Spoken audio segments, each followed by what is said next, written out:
Драги Рашковски и СДС се однесуваат како државата да е нивна приватна собственост, а институциите нивни приватни фирми.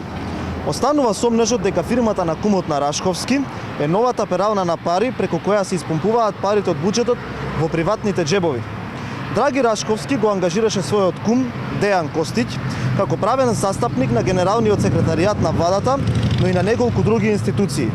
Дејан Костиќ, кумашинот на Рашковски, и неговото адвокатско друштво КВЦ, Костиќ Велковски Цветановска, е формирано пред неполни 2 месеци, на 27 јули годинава, а по само неколку денови добива огромен број ангажмани од владини институции, што прва сомнеш дека ова е намерно направено, се со цел да се цицаат парите од државните институции.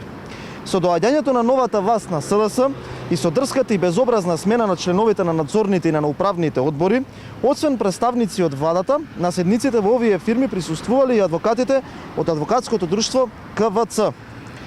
Ова е ново воспоставена пракса при промена на управувачките одбори на седниците да присуствуваат надворешни правни консултанти, и ова е прв ваков случај досега.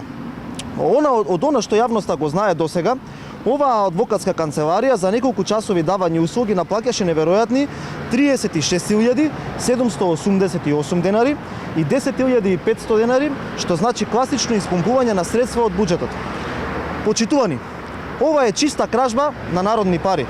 Се плаќаат државни пари на фирмата на кумот на Рашковски за правни работи, за кои веќе постои државна правна служба каде има вработени. Тие немаат намера да работат за доброто на граѓаните, туку за својот личен комодитет и интересот на нивните фамилиарни бизнис кланови. На овој бандитизам во управувањето со државата треба да му се стави крај. Затоа, граѓаните на 15 октомври ќе кажат не за бандитизмот, непотизмот и неодговорноста.